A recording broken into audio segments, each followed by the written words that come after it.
Irmãos, nós vamos então dar início aqui a nossa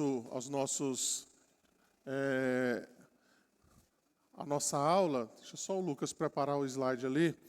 Mas enquanto ele prepara, esse mês especialmente, né, é o mês de maio. E geralmente esse mês de maio nós separamos para falarmos alguns assuntos a respeito então da família, né? Hoje à noite, com a graça de Deus, eu vou pregar sobre esse assunto. Na escola dominical também a minha intenção é que nesses 3 domingos que nós temos, né, o dia 19 nós temos a Assembleia Extraordinária, mas nós temos aí 3 domingos para que nós possamos tratar um pouco a respeito desse tema, né, a respeito da família. Então hoje a minha ideia inicial é nós falarmos um pouquinho sobre esse tema, né, os portadores de ofícios pela união com Cristo. Então é um tema, digamos assim, um pouco mais voltado para os homens, embora a gente tenha apenas um homem aqui, comigo 2, eu espero que eles cheguem rápido, porque o tema de fato é mais voltados para eles, né? A minha intenção de fato era começar exatamente pela questão dos homens, né? O papel deles então nesse sentido, mas se de repente não chegar nenhum homem aqui, né? Ou chegarem poucos, as esposas que estão aqui podem ajudar os seus maridos depois relembrando aquilo que foi falado aqui.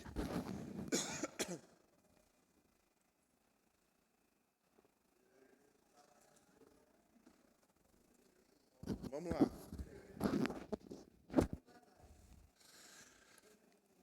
Então vamos dar início aqui. Primeiramente, está passando aqui não, Lucas? Deixa eu ver se está desligado aqui. Está desligado.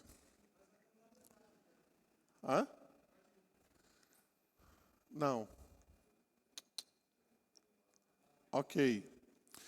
Então, queria só começar com uma pergunta. Vocês sabem, então, quais são os ofícios de Cristo? Quais são os ofícios de Cristo? Alguém sabe me dizer?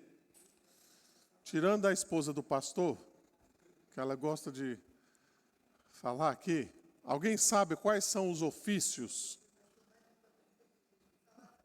O que é um ofício?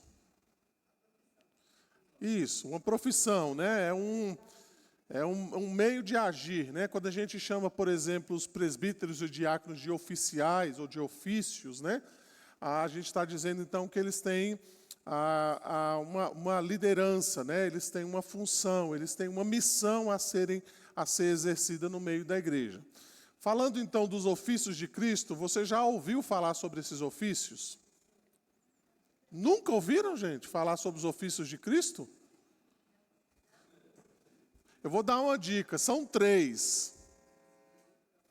São 3. Eu sei que você sabe. Não.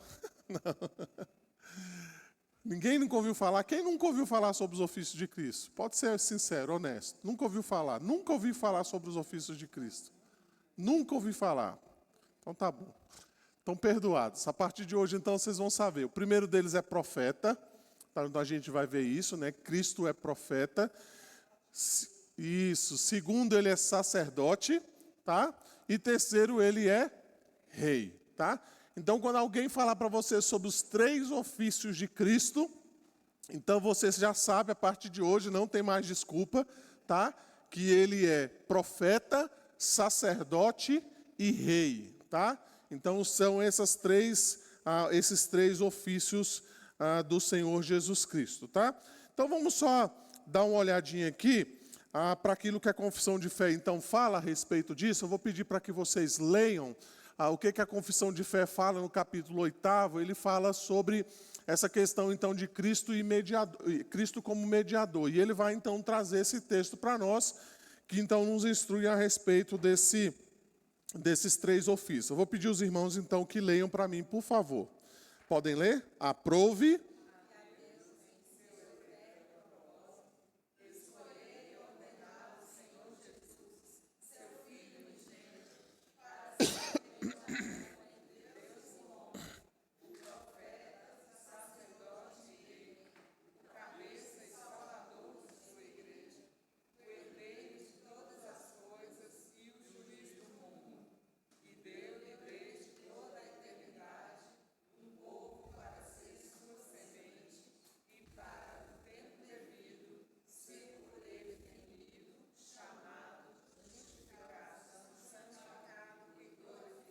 Isso. A gente vai encontrar também no Catecismo de Heidelberg, esse que a gente está lendo, na pergunta de número 31, ele diz assim: o nome Cristo significa ungido.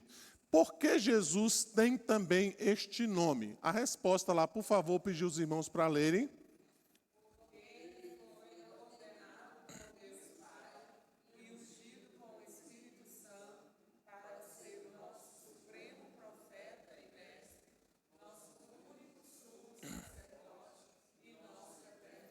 Podem continuar. Como profeta, o plano de Deus para a nossa salvação. Como sumo sacerdote, ele nos resgatou pelo único sacrifício de seu corpo e continuamente intercede por nós junto ao Pai. Como rei, ele governa por sua palavra e espírito e nos protege e guarda na salvação que ele conquistou para nós. Então vamos dar uma olhadinha em alguns textos bíblicos que mencionam isso para nós. Eu vou pedir alguém para ler, por favor, Deuteronômio, capítulo 18, o verso de número 15. Eu vou pedir aqui a Luciana para ler, para ser mais rápido. Eu vou pedir aqui também a Robelma para ler Isaías 55, o verso de número 4. Vou pedir ali a Ivânia, por favor, para abrir o Salmo 110, Ivânia, o verso 4. Vou pedir a dona Joemi para abrir para mim, por favor, Hebreus, capítulo 7, o verso de número 21, e também Hebreus 9, 12. Vou pedir ali, por favor, a Carlene para ler para mim, por favor, Salmo de número 2, o verso de número 6, e também Zacarias, capítulo 9, o verso de número 9. Então, por exemplo, Deuteronômio, capítulo 18, o verso de número 15, ele fala, então, a respeito de Cristo como profeta. Veja lá, então, o que a palavra de Deus vai dizer para nós. Deuteronômio 18, verso 15. O Senhor teu Deus te suscitará um profeta do meio de ti, de teus irmãos, semelhante a mim, a ele ouvirás. Isso, então aqui Moisés está dando uma profecia, né, a respeito então do próprio Messias, dizendo que Deus suscitaria um profeta semelhante a ele. Semelhante a quem? Semelhante a Moisés. E esse profeta então seria aquele que pregaria a palavra de Deus e o povo deveria então ouvi-lo. Ainda Isaías 55, verso de número 4. Que eu dei por testemunho aos povos, como príncipe e governador dos povos. Isso, também essa menção, né, de Jesus Cristo como testemunho a todos os povos, né, ou como profeta a todos os povos. Você vai encontrar também alguns outros textos, se você quiser depois, eu posso te passar todos os textos que falam a respeito desses três ofícios, tá? Mas você vai encontrar, por exemplo, o Salmo 110, o verso de número 4, falando exatamente sobre o sacerdócio do Senhor Jesus Cristo. Veja lá, Salmo 110, o verso de número 4. Senhor jurou e não se arrependerá. Tu és sacerdote para sempre, segundo a ordem de Melquisedeque. Isso, exatamente, tá? Ainda Hebreus capítulo 7, o verso de número 21, e também o capítulo 9, verso 12. Mas Hebreus 7, versículo 21. 21. Mas este com juramento por aquele que lhe disse: o Senhor jurou e não se arrependeu, não se arrependerá. Tu és sacerdote para sempre. Isso, ainda o capítulo 9, verso 12.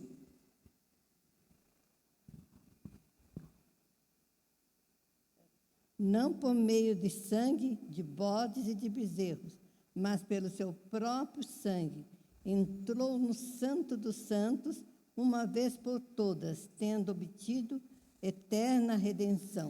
Isso, então está claro aí para nós que Cristo é o nosso sumo sacerdote, tá?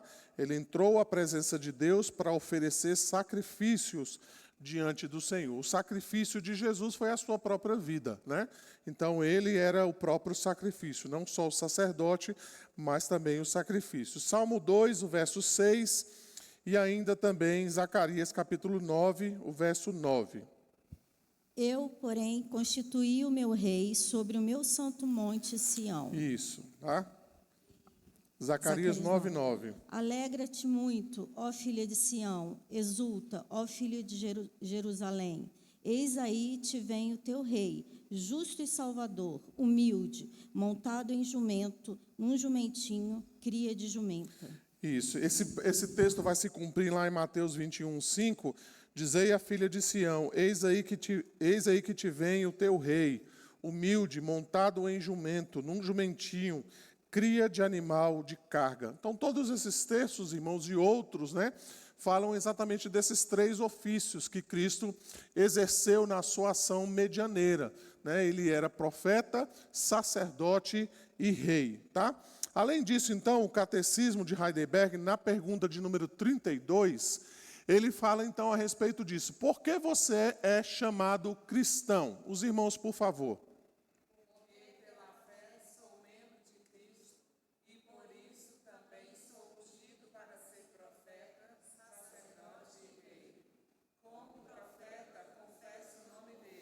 Como sacerdote, ofereço minha vida a Ele como sacrifício vivo de gratidão.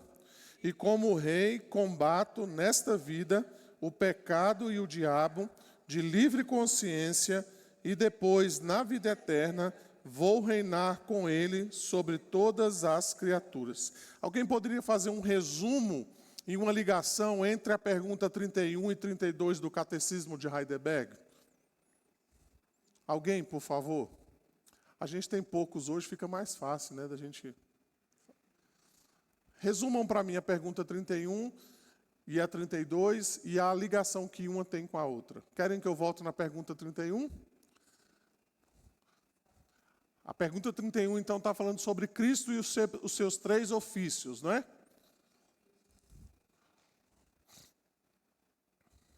A pergunta 32 está falando, então, de quê? E a ligação entre uma e outra? Isso. E aí?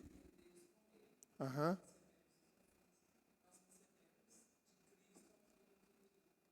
O que a pergunta 31 fala sobre Cristo? O que Cristo é na pergunta 31?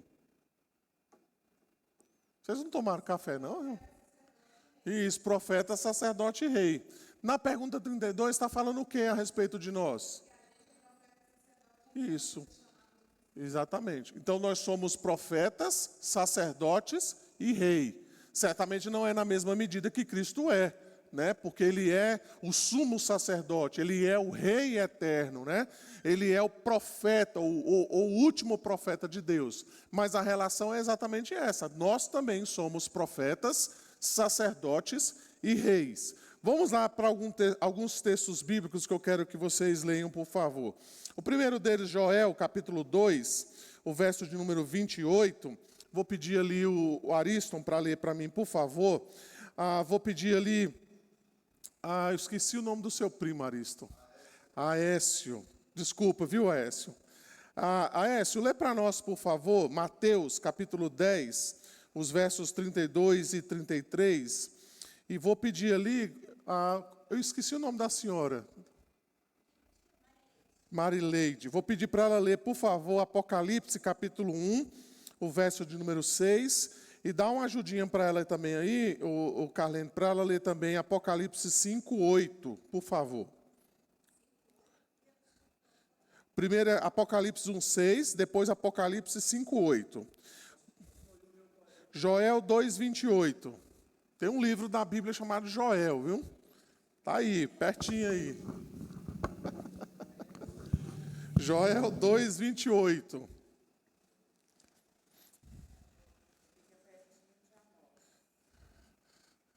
Fica entre Gênesis e Apocalipse, viu, Ariston? Tá chegando, né? Joel 2:28. E acontecerá depois que derramarei o meu espírito sobre toda a carne. Vossos filhos e vossas filhas profetizarão, vossos velhos sonharão e vossos jovens terão visões. Isso. Esse texto, então, se cumpre e os irmãos sabem aonde? Onde é que Joel 2:28 se cumpre?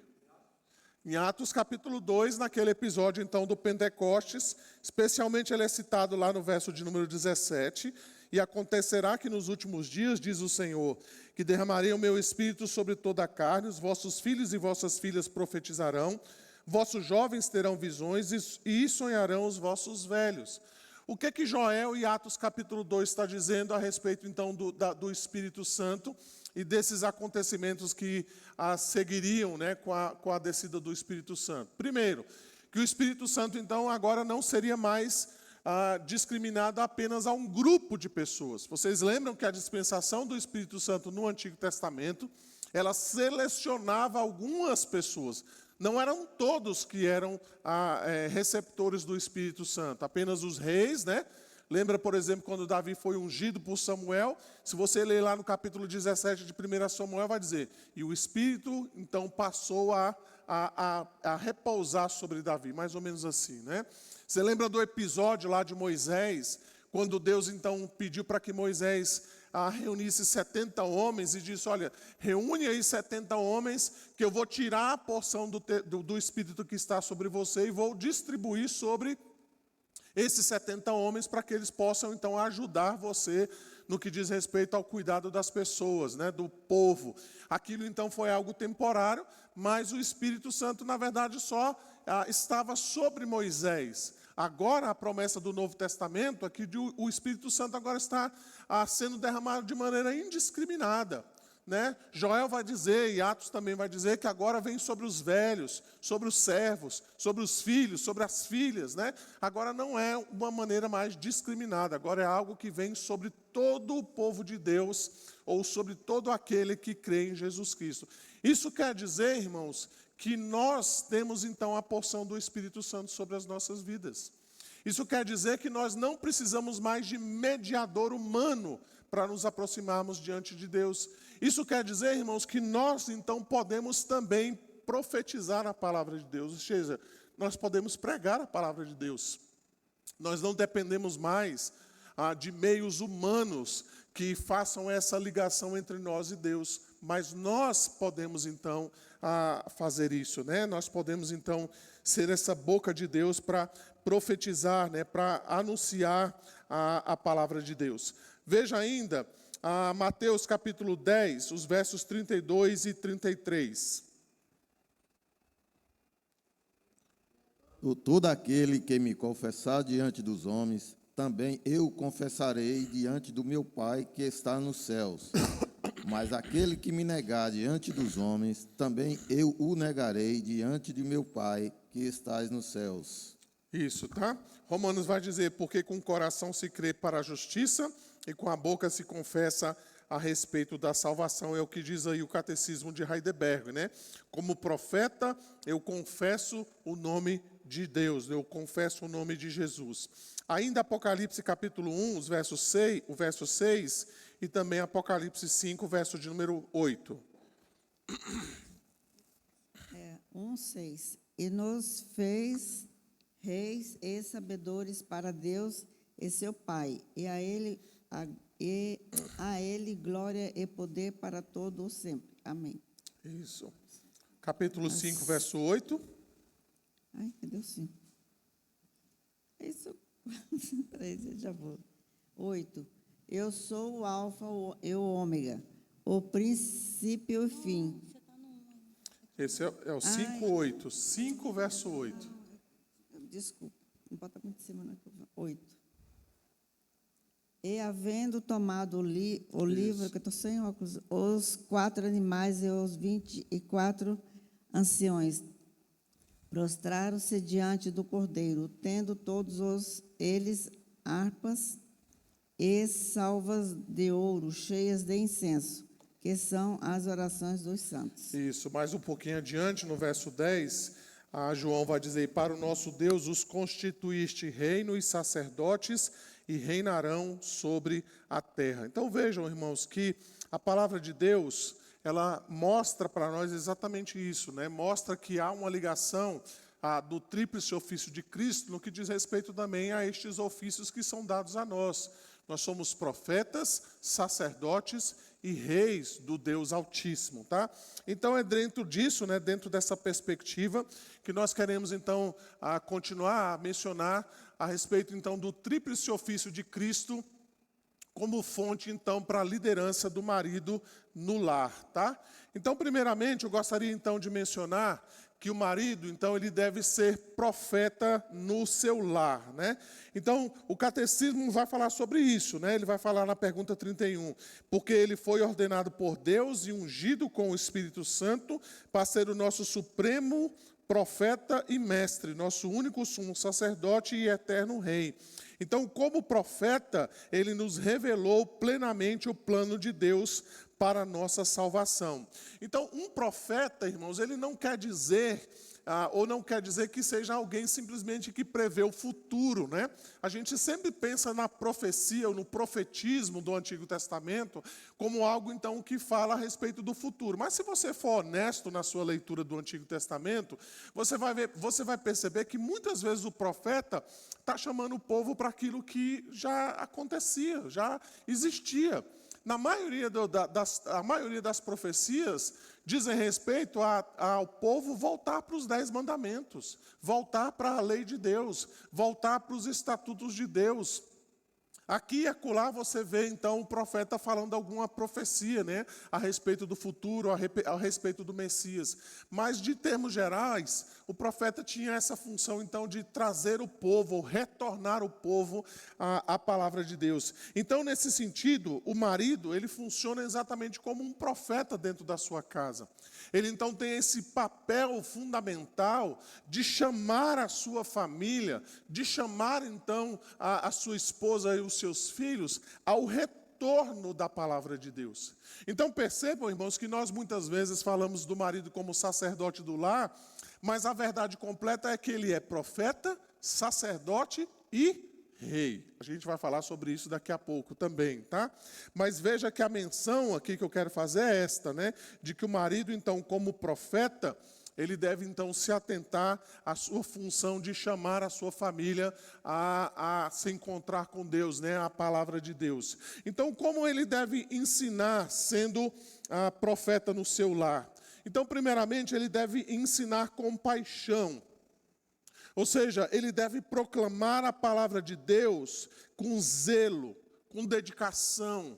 Ele não deve ser alguém que simplesmente fala a palavra de Deus de maneira mecânica, né? Ele não deve simplesmente fazer isso de maneira obrigatória, né? Como aquela coisa rotineira.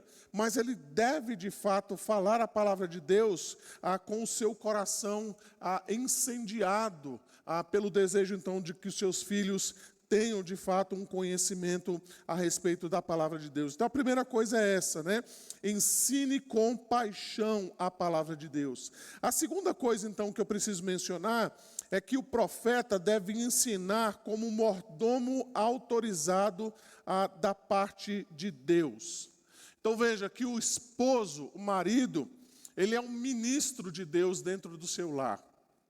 Ele é alguém que, então, deve profetizar a palavra de Deus. É alguém que deve ter essa autoridade ou essa autorização da parte de Deus. Veja, por exemplo, que Efésios capítulo 6, o verso de número 4, ele vai dizer: pais, não provoquei vossos filhos a ira, mas criai-os na disciplina e na admoestação do Senhor. Eu falei aqui alguns domingos atrás a respeito, então, dos deveres do 5º mandamento, e lá, então, foi mencionado que, embora os pais ocupem um lugar de superior, não quer dizer que os pais não têm as suas obrigações com relação aos seus filhos. Pelo contrário, eles têm o dever de ensinar os seus filhos, de cuidar deles, né? Eles têm o dever, então, exatamente porque estão nessa posição, neste caso aqui, então, de ensinar a palavra de Deus aos seus filhos. Eles não precisam ficar esperando que os seus filhos tenham desejo pela palavra de Deus, mas eles são obrigados, eles têm esse dever, então, de instruí-los no que diz respeito às Escrituras, tá? Além de tudo, então, vale a pena a gente mencionar que o profeta deve ensinar a sua família por meio do culto doméstico. E eu sei, irmãos, que muitas vezes essa questão do culto doméstico parece que é algo meio perdido na nossa sociedade, não é verdade? Os pais parecem que têm cada vez menos tempo para a sua família e, consequentemente, para os seus filhos, né? Os nossos filhos, muitas vezes, estão sendo educados por terceiros, seja na escola, seja na igreja, né? Seja nas atividades que eles fazem, de lazer ou de esportes, né? Sempre tem alguém que está tutelando e ensinando os nossos filhos a respeito de alguma coisa, né? E às vezes nós nos esquecemos de que a nossa casa, o nosso lar, deve ser realmente aquela pequena igreja onde nós ensinamos os nossos filhos. Eu já mencionei aqui há alguns domingos bem atrás a respeito da importância, então, de nós ensinarmos os nossos filhos na nossa casa. A maior parte da vivência deles é dentro da nossa casa, irmãos. Nem é na escola, muito menos na igreja. Se nós fizermos um pequeno cálculo, você vai perceber que os seus filhos, né, os nossos filhos, passam no máximo, em torno aí de 3, no máximo aí, estourando 4 horas semanais na igreja. Isso quando a gente tem alguma atividade no sábado, incluindo aí escola dominical, culto à noite. Ele vai passar aí no máximo aí, talvez 4 a 5 horas no que diz respeito a um ambiente, digamos assim, religioso, a um ambiente de igreja. Mas na maior parte do tempo os nossos filhos estão na nossa casa. Não é à toa que, quando você lê lá Deuteronômio capítulo 6, você vai perceber que aquele ensino que Moisés determina ali para que os pais façam, acontece aonde, irmãos? Acontece aonde? No ambiente de casa. Você vai ensinar aos seus filhos a palavra de Deus ao levantar-se, ao deitar-se, à mesa.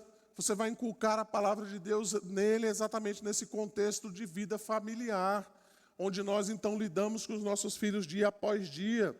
O marido então que entende o seu papel como profeta, ele preza então por esse culto doméstico. Ele sabe que é o momento oportuno para que ele possa expor a palavra de Deus aos seus filhos.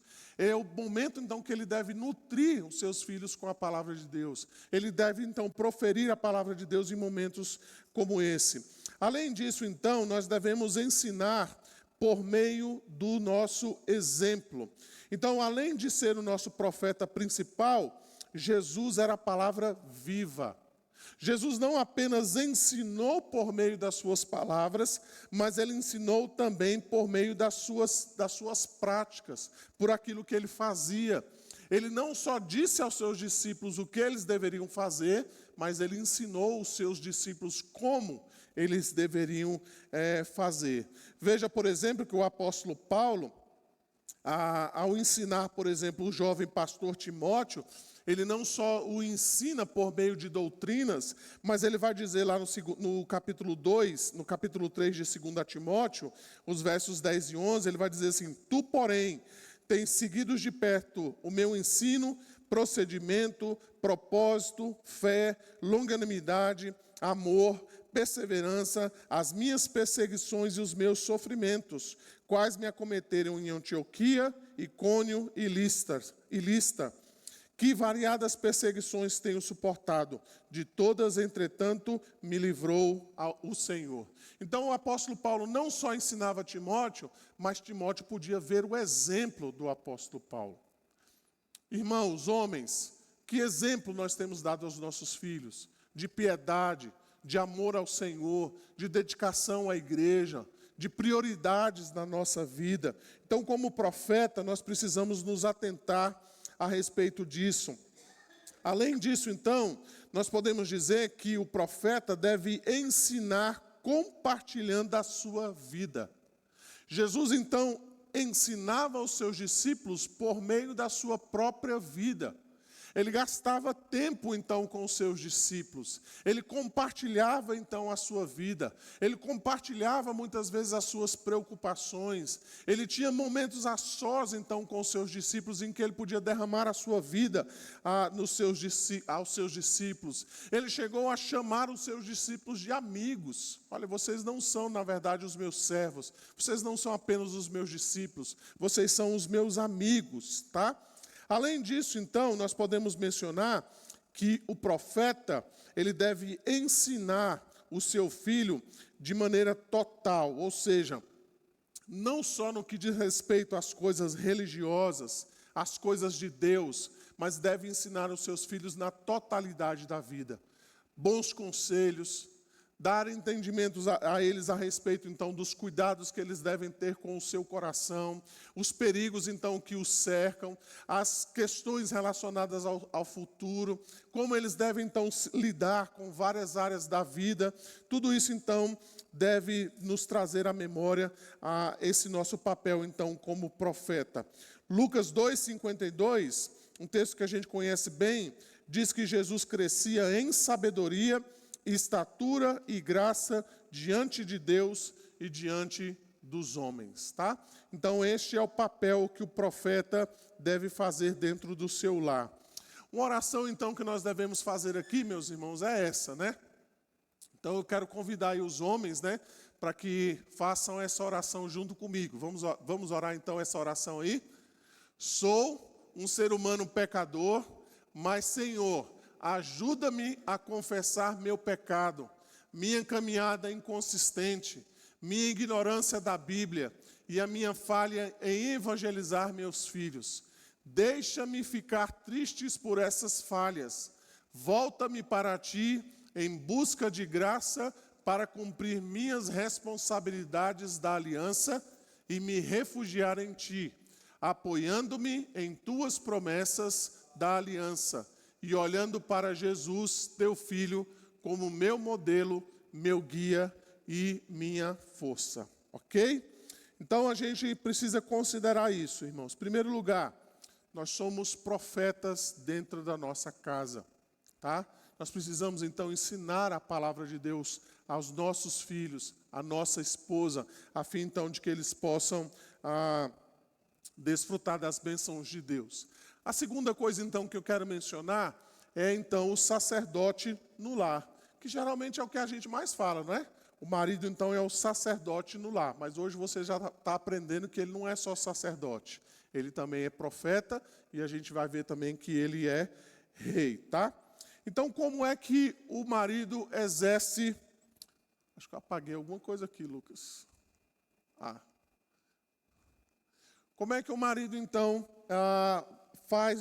ou ele exerce o seu sacerdócio dentro da sua casa? Pelo menos duas coisas aí precisam ser mencionadas. Primeiro, ele precisa sacrificar-se pela sua esposa. Veja lá Efésios capítulo 5, os versos 25 e 26, se você quiser abrir lá, eu vou ler aqui para os irmãos. Mas ali Paulo vai dizer: maridos, amai vossa mulher, como também Cristo amou a igreja, e a si mesmo se entregou por ela, para que a santificasse, tendo-a purificado por meio da lavagem de água pela palavra. Então, o papel de sacerdote está ligado diretamente ao papel de sacrifício. É isso, então, que o sacerdote faz. Ele leva sacrifícios diante de Deus. No caso do Senhor Jesus Cristo, ele não é apenas o sacerdote, mas ele também é o próprio sacrifício. Então, quando a gente quer fazer essa ligação de Cristo, então, apresentando-se diante de Deus em sacrifício pela igreja, ele se apresenta, então, exatamente no lugar dela. Por isso que ele vai dizer aqui, né? Paulo vai dizer que nós devemos amar a nossa esposa assim como Cristo amou a igreja e se deu por ela. Ele abriu mão de si mesmo por causa da igreja. Ele sacrificou-se por causa da igreja, né? Então, este é o papel que o sacerdote deve exercer, então, dentro da sua casa, né? Ele precisa ter essa compreensão de que ele precisa sacrificar-se pela sua esposa. Além disso, então, o segundo lugar é que o sacerdote, ele intercede, então, não só pela esposa, mas ele também intercede pelos seus filhos. Veja lá, eu queria que você abrisse comigo o livro de Jó, que talvez seja a passagem mais conhecida a respeito disso, né? Jó, capítulo 1, nós vamos ler o verso 1 e também os versos 4 e 5. Jó, capítulo 1.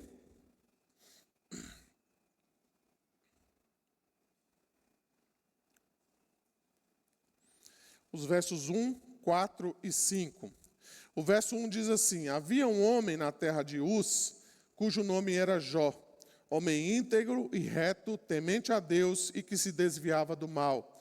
Verso 4: seus filhos iam às casas uns dos outros e faziam banquetes, cada um por sua vez, e mandavam convidar as suas 3 irmãs a comerem e beberem com eles.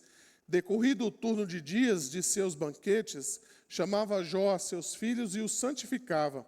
Levantava-se de madrugada e oferecia holocausto segundo o número de todos eles, pois dizia: talvez tenham pecado os meus filhos e blasfemado contra Deus em seu coração. Assim o fazia Jó continuamente. Então, o que o texto está dizendo aqui para nós é exatamente de uma preocupação que Jó tinha, de que de alguma maneira os seus filhos poderiam desagradar a Deus. Ao invés de simplesmente deixar a culpa para que os seus filhos, então, se caso pecassem, a culpa caísse sobre eles, Jó, então, serve como um sacerdote.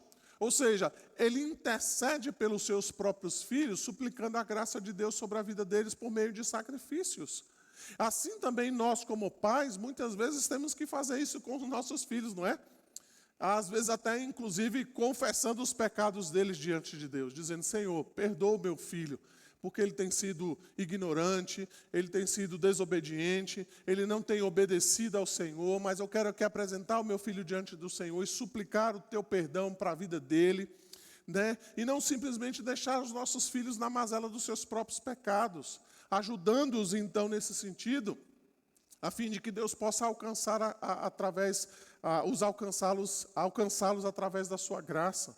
Então, notem, irmãos, que o sacerdote tem esse papel de levar os seus filhos à presença de Deus, né? Apresentar, então, os seus filhos diante do Senhor. O Joy Bick, que é o autor desse livro, né, que eu estou usando aqui como base para o nosso estudo nessa manhã, ele vai dizer assim: olha, dê à sua esposa seus pensamentos, sua conversa, sua ternura e seu toque, mas certifique-se de tocar o coração dela antes de tocar seu corpo.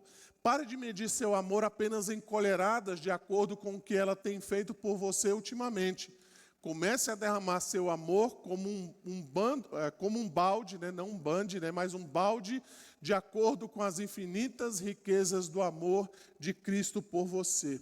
Então, o que o Joy Bick está falando? Ele está dizendo: olha, homens, não fiquem simplesmente retribuindo as suas esposas por aquilo que elas fazem, mas meça o amor de vocês por meio do amor de Cristo. E comece, então, a derramar sobre a vida delas o amor que nós temos recebido do Senhor Jesus Cristo. Então, notem, irmãos, que isso muda completamente a nossa maneira de ver e de agir em favor da nossa esposa. E talvez você diga assim: puxa, mas isso é difícil, né? Isso é complicado, isso é alto demais, é um padrão muito elevado para nós. Certamente, irmãos, mas esse é o padrão e o desejo de Deus a respeito, então, do nosso relacionamento dentro da nossa casa, então, como sacerdotes. Joy Bick ainda vai dizer: que privilégio incrível Cristo nos concedeu de sermos sacerdotes nele e para ele. Não negligenciemos essa oportunidade. Faça de seu lar um templo sagrado, no qual você oferece sacrifícios diários de amor por sua esposa. Levante orações por seus filhos como incenso de doce aroma diante do trono da graça. Quanto mais você exercer seu ministério sacerdotal como marido e pai, mais descobrirá a presença do Deus vivo em sua família. Aqui vale mencionar algo importante, né? Muitas vezes, irmãos, nós como família cristã, né, não só o marido, mas nós muitas vezes passamos a semana inteira como se nós fôssemos uma família de descrentes. Aí você vai dizer assim: que é isso, pastor? Eu vim para a igreja todo domingo. Meus filhos estão na escola dominical. O que o senhor está querendo dizer com isso? O que eu estou querendo dizer, irmãos, é que muitas vezes durante a semana nós não temos tempo nem para fazer uma oração com os nossos filhos. Nós muitas vezes durante a semana não temos tempo nem de nos reunir para fazer um culto doméstico. Os meus pais diziam assim, né? Às vezes nós vivemos como cães e gatos, né? A semana inteira, brigando a semana inteira. E nós ficamos procurando meios de harmonizar as questões dentro da nossa casa, mas nós muitas vezes nos esquecemos que nós precisamos de oração. Nós precisamos de consagração da nossa vida. Nós precisamos trazer os nossos filhos à presença de Deus e ensiná-los a respeito, então, dos estatutos e da vontade de Deus para a vida deles. Nós, muitas vezes, deixamos os nossos filhos, irmãos, ser doutrinados, disciplinados por todo tipo de coisa que acontece na internet, né? Por youtubers, né? Por redes sociais, pelaquela nova modinha que está correndo lá no Instagram. E nós, muitas vezes, não nos atentamos, né, em chamar a nossa família para um momento de oração, um momento de consagração e dizer, vamos ter esse momento, então, aqui de oração. Os nossos filhos, muitas vezes, irmãos, nem são ensinados a agradecer a Deus pelo alimento. Mal eles sentam à mesa, já estão comendo, né? Pegam ali a comida e mal sentam-se, já estão garfando ali a comida, sem parar, agradecer e dizer, Senhor, obrigado por esse dia. Os nossos filhos, muitas vezes, irmãos, por causa dessa febre, né, e por causa desse turbilhão de informações que eles recebem por meio da internet, os nossos filhos e nós também temos perdido um pouco daquela nossa face contemplativa. A gente não para contemplar as coisas da maneira como elas são. Nós não temos, muitas vezes, tempo simplesmente para nos assentarmos e ficarmos quietos. E pensarmos assim, este momento é para que eu fique quieto.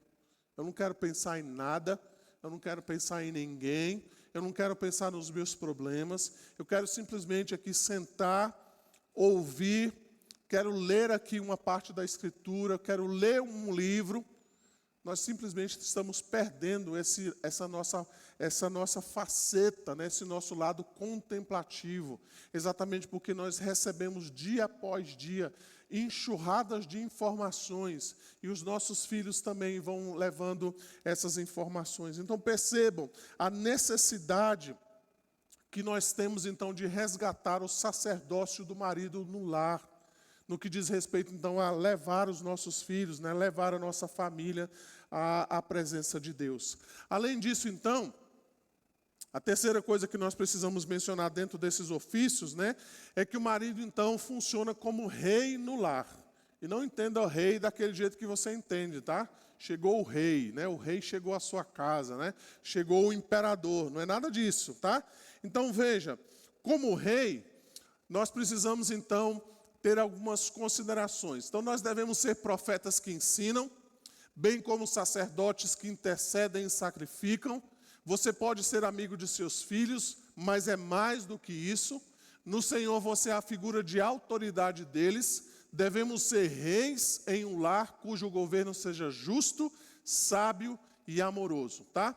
Então, como chefe de família, exerce essa autoridade amorosa. Então, o Joey Bick, ele vai dizer, primeiramente, você deve defender os seus filhos. Ele vai dizer, o rei lidera o seu povo nas batalhas. Às vezes, o pai, ele deve defender a sua família do perigo físico. Mas, especialmente, irmãos, o pai deve defender os seus filhos dos perigos espirituais. Nós precisamos nos atentar que os nossos filhos não só correm perigos relacionados às suas emoções, à sua razão. Não é só distração, mas também são os perigos espirituais, que estão, inclusive, escondidos por meio da internet. E dos vídeos que os nossos filhos assistem, dos desenhos que eles gostam, dos filmes que eles costumam ver. E a gente, então, precisa estar atento a essas coisas. Quem é pai de criança menorzinho aqui, ele sabe do que eu estou falando. Aqueles desenhos lá de antigamente, eles não são tão mais inocentes como a gente imagina. Né? Se você assistiu alguns desenhos que foram lançados aí algum tempo atrás, você já está percebendo que os desenhos, inclusive, estão trazendo figuras trans, né, homossexuais e por aí vai. Valores, então, que estão sendo inseridos em desenhos que, aparentemente, não trazem nenhum tipo de perigo aos nossos olhos. mas que estão ali trazendo as suas mensagens, os seus valores, e que muitas vezes esses valores são contrários à palavra de Deus. Então o rei, ele defende o seu território. Ele então proclama-se como então esse governante a respeito então da sua própria família. Ele deve defender os seus filhos contra autoridades injustas. Muitas vezes ele vai ter que defender os seus filhos contra professores, contra doutrinadores, contra treinadores, contra pessoas que queiram de alguma maneira entrar na vida dos nossos filhos e desvirtuar os ensinamentos que a gente tem colocado diante dos nossos filhos. Às vezes, pai, você deve ir lá na escola, muitas vezes, perguntar o que está acontecendo lá. Você deve, então, lá conversar com alguns professores. Você deve verificar exatamente o ambiente da escola. Você deve, então, adentrar lá e conversar, talvez, com a coordenadora e ver o que é que está acontecendo lá, o que tem sido ensinado. Você deve, então, se colocar como parceiro da escola, se colocando, inclusive, como sua obrigação de saber exatamente o que está acontecendo ali. De vez em quando, você deve conversar com seu filho, ver o que ele está conversando com os colegas, quais são os assuntos, quais são os papos que rolam entre eles lá, exatamente para que você possa proteger os seus filhos, para que você, então, possa verificar a respeito disso. Além disso, então, o rei, ele disciplina os seus filhos. Então, notem, irmãos, que o rei, o marido rei, ele não está ausente. Ele não simplesmente senta no seu trono chamado sofá e simplesmente vê o que está esperando ver o que vai acontecer. Mas ele chega na sua casa e ele entende que aquele ali é o seu primeiro reinado. É o seu primeiro lugar onde então ele deve organizar-se, então ele deve disciplinar os seus filhos. E eu estou dizendo isso não só porque a nossa cultura fala o contrário, né, que você não deve disciplinar os seus filhos, mas eu estou dizendo isso porque disciplinar filhos dá trabalho. E nós, muitas vezes, pais, quando não passamos a responsabilidade para as mães, nós achamos realmente uma tarefa difícil, não é? Dá trabalho, pastor. Tem que chamar, conversar. Às vezes vai ter que dar algumas varadas, né, na criança. Isso é um processo muito desgastante. Eu tive um dia difícil, o trabalho está pegando no pé, meu chefe está lá pegando no meu pé. Chegou lá uma pilha de processos para eu resolver. Eu tive uma semana muito atarefada. Tem muita coisa para eu resolver. Eu estou com vários problemas. Disciplinar filhos a essa altura do campeonato é a última coisa que eu quero fazer. Deixa isso para lá. Não quero me desgastar com isso. Eu não quero me aborrecer mais, eu já tive uma semana completamente cheia. E aí os pais vão deixando de lado a disciplina com os seus filhos, e isso então pode, de fato, trazer problemas no futuro. A palavra de Deus então vai nos dizer: o que retém a vara aborrece a seu filho, mas o que o ama, cedo o disciplina. Ainda Provérbios 19, 18 vai dizer: castiga a teu filho enquanto há esperança, mas não te excedas ao ponto de matá-lo. Provérbios 22, verso 15 vai dizer: a estultícia está ligada ao coração da criança, mas a vara da disciplina o afastará dele. Além disso, então, Provérbios 23, os versos 13 e 14 vai dizer: não retires da criança a disciplina, pois se a fustigares com a vara, não morrerá. Tu a fustigarás com a vara e livrarás a sua alma do inferno. Nós devemos disciplinar os nossos filhos com amor, é isso que a Bíblia mostra para nós. Nós devemos disciplinar os nossos filhos quando nós oferecemos a ele instrução e repreensão. O que eu estou querendo dizer? Nós precisamos primeiramente instruí-los. Olha, não faça isso. Você deve andar por esse caminho. Não faça isso porque esse caminho pode ser ruim para você. Uma vez então que eles são instruídos, né, são orientados a respeito então de qualquer coisa que você determine a eles, então eles estão prontos para receberem também a disciplina caso eles não cumpram aquilo que nós estamos colocando. Disciplinem quando for necessário com algum tipo de punição corporal, é isso que Provérbios está dizendo. A vara muitas vezes vai dar um sossego no menino. E eu vou te dizer, irmãos, eu já fui criança. Às vezes a gente pede para apanhar dos pais. Não, minha mãe falava isso: você está pedindo para apanhar. E eu falava: é mesmo.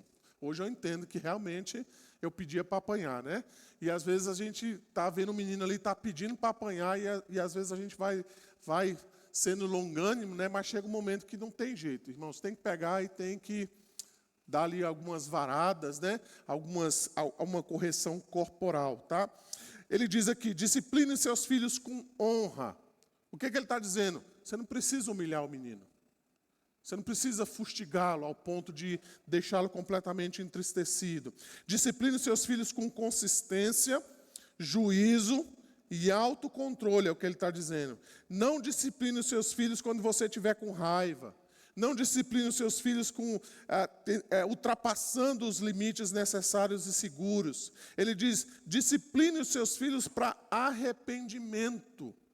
A disciplina, irmãos, serve para isso, para que os nossos filhos se arrependam dos pecados dele. Assim como a disciplina da igreja serve para que aquela pessoa se arrependa das faltas que ele cometeu. Além disso, ele menciona, discipline seus filhos com humildade e oração. Para que não só fique na disciplina exterior, mas que de fato o coração deles sejam alcançados pela graça de Deus, tá? Então veja, nós precisamos considerar essas 3 questões importantes, né? Do papel do marido dentro do lar. Ele é profeta, sacerdote e rei. Ele é profeta no que diz respeito, então, a anunciar a palavra de Deus ao seu lar. Ele é sacerdote no que diz respeito, então, a conduzir a sua família à presença de Deus, os seus filhos. Ele é rei, então, no que diz respeito a governar bem a sua casa, a dirigir bem o seu lar, a educar os seus filhos na disciplina e no temor do Senhor. Assim, então, eu quero só fazer algumas considerações finais, né, daquilo que eu tenho falado. Primeiramente, então, Jesus está conosco todos os dias, uma vez que educar filhos é fazer discípulos. Lembra lá da ordem de Mateus 18, a Mateus 28, 18 a 20? Ele diz lá o quê? O que é que Jesus diz? Ide, portanto, fazei discípulos de todas as nações, e eis que eu estou convosco todos os dias até a consumação dos séculos. Quem são os nossos primeiros discípulos? Quem são, irmãos? Os filhos. Eles são os primeiros discípulos. E a promessa de Jesus é, eu vou estar com você todos os dias. Enquanto nós estamos educando os nossos filhos, enquanto nós estamos fazendo deles discípulos, Jesus está conosco.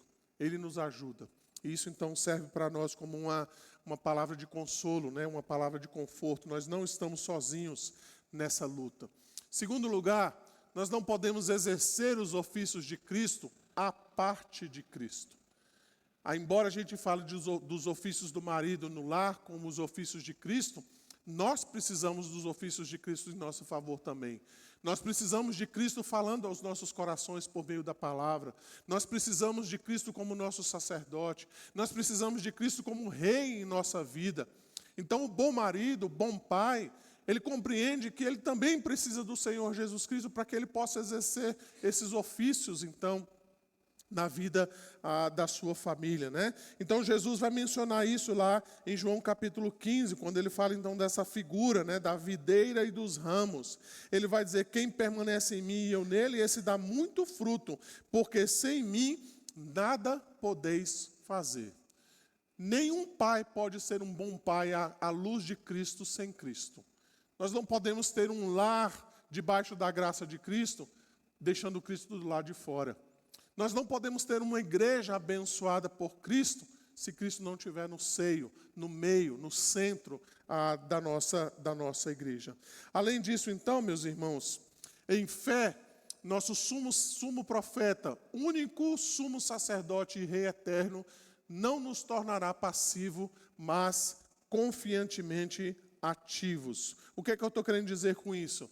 Que exatamente o sacerdócio de Cristo em nosso favor não deve nos tornar simplesmente espectadores, mas deve nos tornar ativos. Pai, você que está aqui hoje de manhã, você não deve simplesmente ficar olhando as coisas e esperando que as coisas aconteçam. Você deve tomar a iniciativa.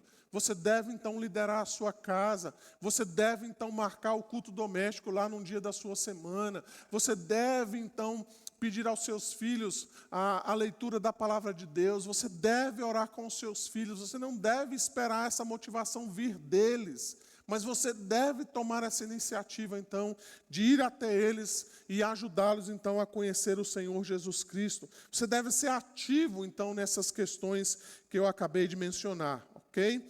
E, por fim, então, comece a liderar a sua família hoje. Se você, talvez, nunca ouviu falar sobre isso, né? Sobre esses 3 ofícios, ou, de repente, você sempre ouviu de que o marido é o sacerdote do lar, mas agora você sabe que ele também é profeta, que ele também é rei no seu lar, mas talvez você tenha sido negligente nesse papel de dirigir a sua família. Às vezes nós, né, irmãos, homens, achamos que isso então é obrigação da esposa. Não, a esposa vai fazer isso por eles, né? A esposa então vai liderar os meninos. É ela então que vai tomar a iniciativa. É ela então que vai orar com eles. É ela então que vai tomar lições deles com relação à Bíblia. São as mulheres então que vão fazer o culto doméstico. E nós, homens, muitas vezes negligenciamos isso. Dizemos que estamos muito atarefados, estamos cheios de serviço, temos muitas coisas a fazer e a realizar, mas não há nada mais importante, irmãos, na nossa vida, e eu não quero ser aqui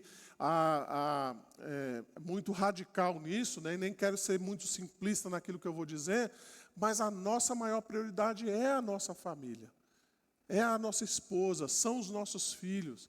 E, de alguma maneira, a gente precisa arrumar uma agenda para eles, para que, nesse sentido aqui, a gente tenha um tempo de oração com eles, de leitura bíblica com eles, de instrução, de catequese com os nossos filhos, para que eles possam ser ensinados na palavra de Deus. Isso não é um dever prioritariamente da igreja, né? Não sei se de repente você achou que era obrigação da igreja, ou do pastor, ou do líder do departamento infantil ensinar a Bíblia aos nossos filhos. Eu não sei se você pensou que isso era uma obrigação de alguém um pouco mais instruído, biblicamente falando. Não, a obrigação é nossa, como pais, como maridos, ensinar os nossos filhos, desde a tenra infância, a eles conhecerem a palavra de Deus. É isso que os pais fazem na profissão de fé e no batismo dos seus filhos. Se você se lembrar bem, quando você apresentou os seus filhos ao batismo, o que é que você prometeu? Eu prometo ler a Bíblia com eles e orar com eles e por eles, e no momento que eles começarem a ler a palavra de Deus, eu vou ensinar a Bíblia para que eles possam ler por suas próprias, lerem sozinhos, né? Nós prometemos isso quando apresentamos os nossos filhos ao batismo. Mas, às vezes, no decorrer, então, da vida, a gente acaba se esquecendo que é o nosso dever como pais, e aqui é o nosso dever como pai, falando da pessoa masculina, né, do homem, é o nosso dever como pai, nos preocuparmos e agirmos ativamente em favor, então, da nossa família, da nossa esposa, dos nossos filhos. Ok? Irmãos, nós temos aí algum tempo para perguntas. Parou de passar aqui, Lucas. Se os irmãos quiserem fazer alguma pergunta, alguma colocação, está aberto aí, franqueada a palavra aos irmãos. Ariston.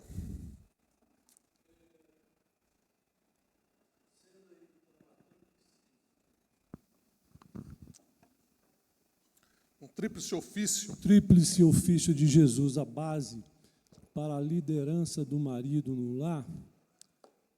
A pergunta é em relação aos lares onde não há marido crente. Não há marido.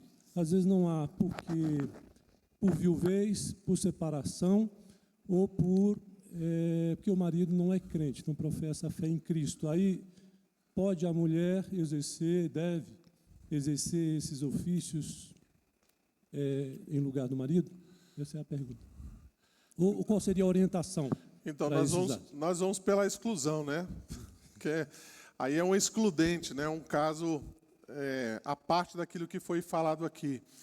Uma vez que o marido não seja crente, né, por exemplo, Paulo instrui, ele diz lá em 1 Coríntios 7, que a mulher crente santifica o marido não crente, né? Então, de alguma maneira, a esposa precisa exercer, sim, esse papel, muitas vezes, de levar os filhos à igreja, de orar com os filhos, de ler a palavra de Deus com os filhos, é isso que ela faz, né? Muitas vezes instruir o marido biblicamente até o ponto que for permitido, porque às vezes o marido nem isso permite, né? Nem receber nenhum tipo de instrução, mas ela deve ser de fato isso daí, né? Eu não diria que talvez rei, porque na verdade a gente teria aí uma inversão da própria posição da mulher dentro do lar, mas certamente de alguma maneira ela vai exercer esses papéis que eu falei, né? Dando instruções aos filhos, levando os filhos à igreja, quando o marido permite que isso aconteça, né? Quando ele não faz oposição. Às vezes acontece da própria esposa apresentar os filhos ao batismo, quando não tem oposição do marido nesse sentido. Então, ela apresenta, a igreja presbiteriana batiza sem problema nenhum, né? Quando ela apresenta os filhos ao batismo. Tá?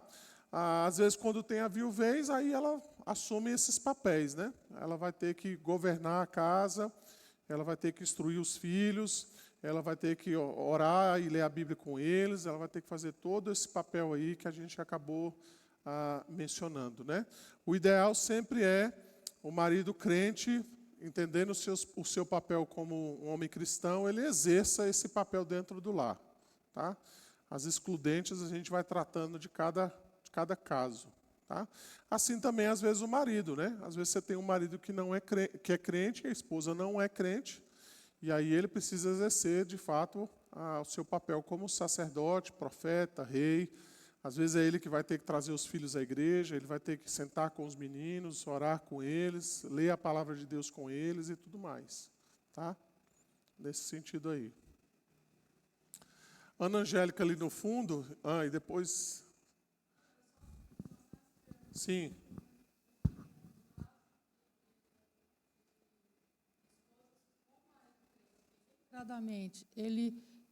Ele não cumpre esse tríplice papel. Como é que fica essa posição da mulher cristã? Ela teria que tomar essa atitude? Claro que sacerdote e rei não tem como, mas profeta sim, né? Uhum. Mas como é que seria, então, a posição? Ela precisa ajudar o seu marido a entender o seu papel como um homem cristão nesse sentido, né? Ela precisa orientá-lo, dizer, olha, esse papel é seu, você precisa assumir esse papel, né? De tomar a iniciativa, de ser realmente o homem da casa, né? De ser o profeta, o sacerdote, o rei. Isso é papel seu, né? E ela precisa orientá-lo nesse sentido para que ele tome a frente disso daí, né? Talvez o que ela vai precisar fazer é pedir uma ajuda pastoral, né? Alguém que possa ajudá-los nesse sentido aí, né? Mas certamente, se ele não exercer esse papel, a gente pode ter complicações aí dentro do relacionamento conjugal, né? Às vezes uma mulher cansada, estressada, né? Fadigada, sobrecarregada, porque às vezes o marido não exerce esse papel, né? E às vezes acontece, dona Ivânia, infelizmente, que um casamento como esse pode até ir para vias do divórcio mesmo, que a mulher não aguenta mais. Ela está bem cansada da posição, da postura que o marido toma com relação o seu papel dentro da casa, né? E às vezes não tem a ver com nenhum tipo de adultério, nada disso. Não é questão financeira, é porque o camarada não se move para isso. Então, pode trazer complicações dentro da família, né? Então, a gente precisa ajudá-los a compreender o papel de cada um. Sim, dona Joemi. Está com a Ana Angélica ali, dona Joemi. É porque o microfone já está com ela ali na mão. Diga, Ana Angélica. Tá. Os nossos filhos são os nossos primeiros discípulos, né? Sim. E tem, biblicamente, mas aí, né, enfim, a gente já discutiu isso algumas vezes, tem a educação da vara. Lá em Provérbios 26, 3 diz: o açoite é para o cavalo, o freio para o jumento e a vara para as costas dos insensatos. Correto? Também está na Bíblia. Uhum. Então, por que a gente não dá a vara para os insensatos no dia a dia, que também a gente está discipulando? Vai lá. Você pode usar, não tem problema. Posso? Posso mesmo, aqui na igreja eu posso chegar com a vara, já que tem gente que educa e vai lá firmemente achando que pode dar a vara no filho, como você colocou aí, tipo, eu uso a vara, ou tem gente que usa a vara no filho, então assim, já que está aqui a vara para as costas dos insensatos. Por que a gente não pode bater no quem a gente julga? Como tem adulto que julga que pode usar a vara para criança, por que a gente, aqui biblicamente está dizendo a vara para a costa dos insensatos? E aí? Não sei, talvez aí nesse caso, né, não seria uma vara literal, né? Mas às vezes Por que a vara é literal para criança e por que aqui julgam que a vara não pode ser literal para o adulto? Às vezes o insensato vai precisar disso mesmo, né? A gente não sabe em que ocasião isso pode acontecer, né? Assim como às vezes a vara serve para a criança exatamente em questões particulares. Não estou dizendo que toda vez que você vai disciplinar o filho, precisa usar a vara. Às vezes você pode dar para ele um castigo, né? Você pode, às vezes, tirar para ele algo que ele goste muito. Você pode, de repente, dar um outro tipo de disciplina para ele, né? Às vezes a vara... Sim. É porque eu acho que a gente tem que começar a medir, sabe assim, eu só acho, a gente tem que começar a medir um pouco as palavras. Tudo bem, a Bíblia é nossa, né, nossa fonte de único, a gente só tem que acreditar nisso aqui, é o que nós, como cristãos, né, a gente acredita, é o que a gente é nossa única fonte, né? Mas a gente também tem que pregar o que é certo, mas a gente também tem que ter muita responsabilidade com o que a gente prega, né? Então, assim, se a gente começa a colocar muito em você como representante aí, tem que ter muita responsabilidade do que fala. Eu achei muito legal quando você coloca assim, a gente educa com a vara, mas tem que ter o momento de não descontar a raiva, né, e tudo. Mas, a partir disso também, a gente tem que colocar muita responsabilidade quando coloca assim, pregar essa parte, tipo, a vara para o insensato, né? Então, assim, quando a gente coloca que os nossos filhos são os nossos primeiros discípulos, a gente também está discipulando o adulto. E na Bíblia está que a vara é para o insensato. Cara, o tanto de gente que eu, Ana, julgo como insensata, eu também sou insensata várias vezes, mas nem por isso as pessoas saem me batendo por aí, né? Então, acho que é como você colocou. Tem o castigo, é tirar uma televisão, é tirar um livro, é tirar um brinquedo, né? Então, acho que a gente tem que ter muita responsabilidade na hora da gente explicar o que é a vara, né? Então, eu acabei de mencionar isso, né? Embora Provérbios fale da vara, né? E a vara, muitas vezes, ela de fato é necessária, né? Inclusive para adultos, né? E às vezes essa vara não é literalmente a vara, né? Pode ser um outro tipo de disciplina que ele vai receber e vai ser tão dura como uma vara, né? E às vezes os nossos filhos também vão passar por isso, né? Nem sempre a disciplina ela é uma disciplina corretiva. Às vezes a gente só pensa em disciplina como algo corretivo, ou seja, o indivíduo fez algo errado e a gente vai lá e corrige. Mas existe aquela disciplina que a gente poderia chamar de uma disciplina positiva, ou seja, é nós dizermos para os nossos filhos o que é que eles devem fazer, e não só puni-los por aquilo que eles fazem de errado. Né? Então, tem uma disciplina que é uma disciplina positiva, ou seja, vai orientando de acordo com o que você deve fazer. Olha, o caminho é esse, é isso aqui. Você tem que falar repetidas vezes aquela questão. Né? Mas, às vezes, acontece de que os nossos filhos ultrapassam, de fato, todos os limites. Né? Assim como o insensato também ultrapassa todos os limites. Né? Então, veja que aí, Provérbios, inclusive, menciona isso. Né? Ele menciona exatamente esse controle que é feito nos outros dois exemplos que dá aí. Né? E, às vezes, o que precisa controlar o insensato é uma vara. Às vezes, é uma boa chamada de orelha, né? É uma boa admoestação nele, né? Aquilo que a gente chama assim, de uma boa bronca para aquele indivíduo, para ver se ele desperta. Né? Então, às vezes, dentro do contexto eclesiástico, a própria exclusão dele, se chegar a isso, né, funciona como uma vara na vida dele. Dizer, olha, a gente não quer mais você aqui, né, porque você não obedece nada e nem ninguém, né, você não se submete a nada e nem a ninguém. Então, às vezes, a vara é a própria exclusão, né, do indivíduo do rol de membros. Então, a gente tem que levar em consideração essas questões, né, nem para pender para um lado e dizer, por exemplo, que a disciplina com vara é algo ruim, né? Porque a Bíblia está dizendo que tem que ser feito, e algumas vezes ela está dizendo lá, né?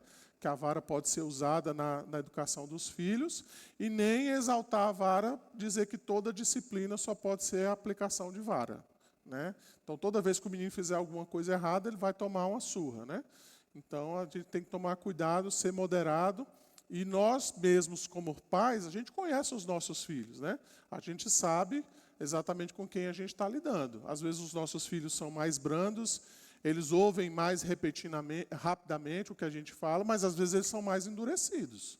Então, às vezes a gente fala uma vez, fala duas, fala três, fala 20, fala 30, e o menino está continuando desafiando você e está continuando a fazer aquilo que você não quer. Então, você precisa medir até que ponto que você vai aguentar tirar o brinquedo, tira isso, dá um castigo, tira aquilo, e a pessoa continua na sua insensatez. Então, chega um momento que eu penso que aí você precisa aplicar uma coisa mais, digamos, mais severa, tá? Dona Joemir. Vou falar uma coisa muito importante. Eu tive uma educação cristã desde criança. Então, isso marcou muito a minha vida, uma situação que eu vivi. Eu levei uma cintada do meu pai uma única vez. Nunca meu pai tinha tocado em mim. Eu era danada, eu fazia muita arte. Minha mãe via batendo em mim. Eu não disse assim, não, mas em mim ela... Porque eu chorava e depois ia pedir perdão para ela.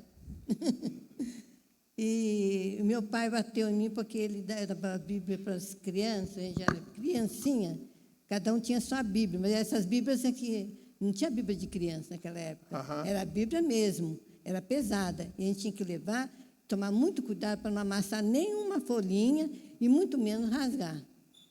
E ele via, depois do culto, chegar em casa, ele olhava, pegava a Bíblia e chamava, gente, deixa eu ver sua Bíblia aí. Eu ia fiscalizar para ver se está cuidado direitinho, porque é Deus falando com você, então você tem que tomar muito cuidado. E assim a gente fazia. Meu pai era muito crente, sabe, mesmo de Deus mesmo. E uma vez, eu não sei, brincando, pulando lá, rasguei um pouquinho a folha da Bíblia. Quando cheguei em casa, meu pai pegou a Bíblia, o que ele fez? Tirou o que ele tinha mais perto, a cinta, e deu uma cintada na minha perna. Mas como eu chorei, pedi perdão para ele depois, né? E chorei. Olha, daquele dia em diante, eu comecei a amar mais a palavra de Deus. Falei, se meu pai bateu em mim por causa da Bíblia, nunca bateu, primeira vez que ele bate, é porque esse livro é muito importante mesmo. E graças a Deus, hoje em dia, eu sou sócio evangelizador da Sociedade Bíblica do Brasil, costumo entregar a Bíblia do bebê, que hoje tem a Bíblia do bebê, né? Começar a ensinar crianças através da palavra de Deus, e tem também o trabalho de entregar as mensagens da Bíblia nos edifícios onde eu moro, mais perto agora. É assim a vida, é muito importante vocês, como pais, já ensinar seus filhos mesmo, porque isso já vai formar uma anciã como eu, temente a Deus, né? Amém. Mateus.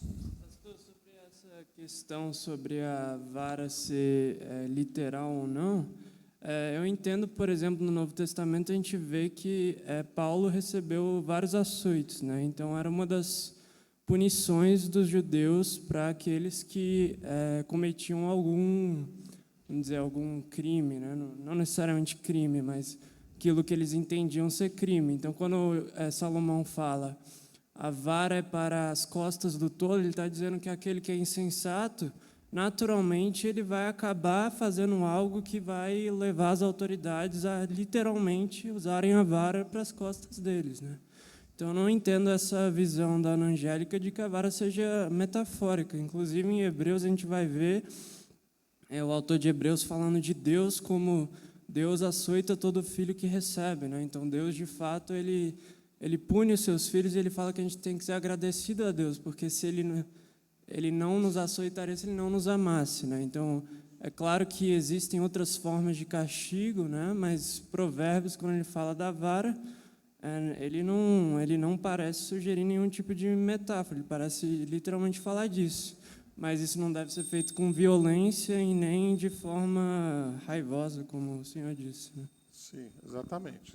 Então, é o que eu estou falando. Às vezes, essa vara não é uma vara literal, um pedaço de madeira, né? Mas o sofrimento que muitas vezes Deus inflige sobre nós mesmos, né? E o insensato, né? Aqueles que são insensatos, eles vão sofrer exatamente por causa da sua insensatez, exatamente porque eles vão lá na frente, eles vão quebrar a cara, como a gente costuma dizer, né? Então, por causa exatamente da sua maneira de agir, a sua insensatez ou a sua arrogância, seja lá o que for, como essa insensatez aí seja demonstrada, né? Lá na frente, eles acabam quebrando a cara, como a gente costuma dizer, ok? Irmãos, podemos encerrar então, nesse momento? Ah, quer falar?